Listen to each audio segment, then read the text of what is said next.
So only certain pieces have an inside like this.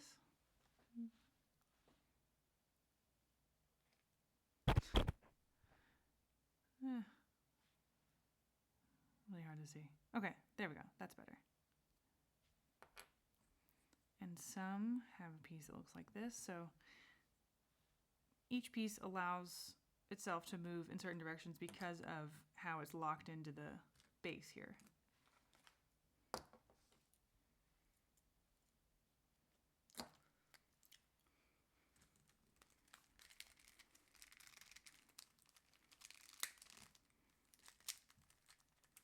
Okay, so here if you were going to guess what this corner piece was, you think it would be this one or this one?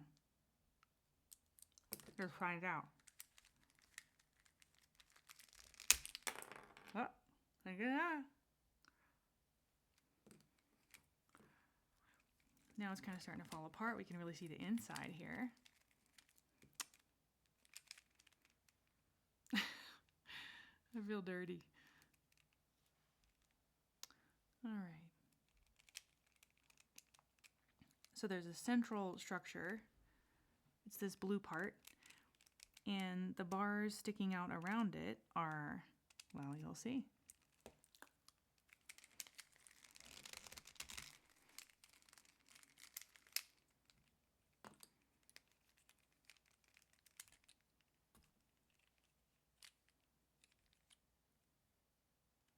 A dog here?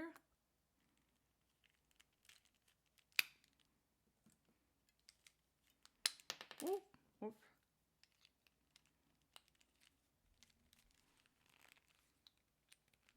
Well, I didn't mean to do that, but let's check out what's inside there. It's a screw that runs through this cap holder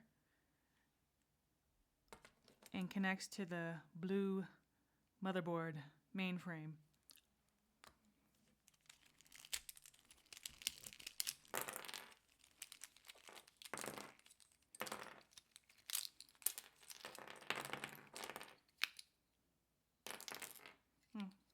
So here we are.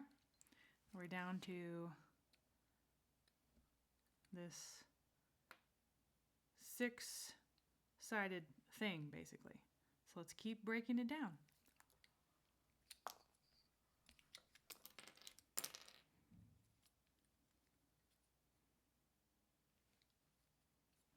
I need a screwdriver.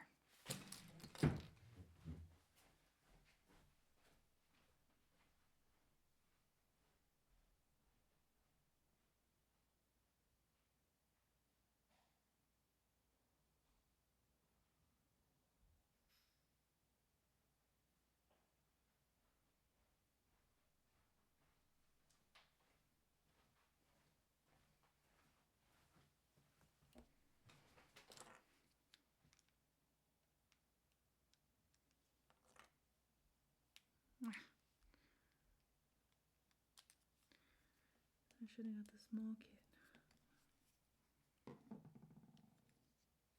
Wow. Look what happened. So there's a little spring here in between the screw and the housing, or whatever we're calling this.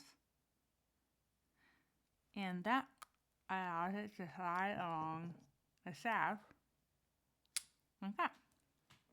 And so that's where shining your pieces. Okay.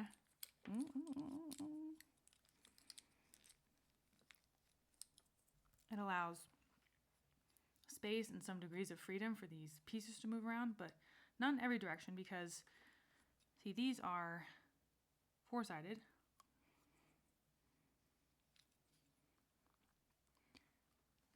This part is, see, it's like a 3D pyramid. So how does a 3D pyramid interact with a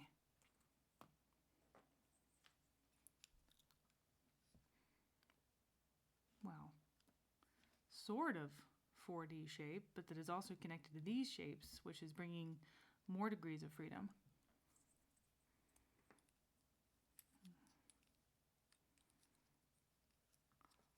But you can see where it naturally wants to settle in, where it's most comfortable is right here. What?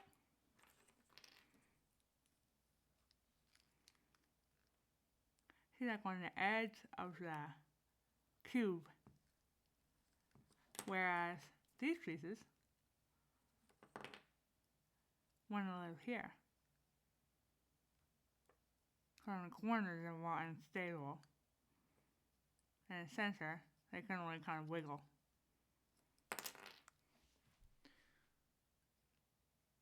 Pretty cool, huh?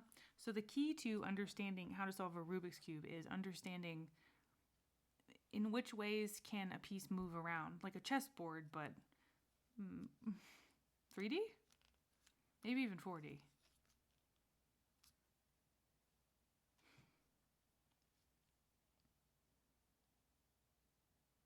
Yeah, I guess if you count the fact that the pieces are moving, and that is part of the thing you're evaluating, yeah, it's 4D. We like to call it time, but I view it as more of a distance traveled through space. Thanks for watching.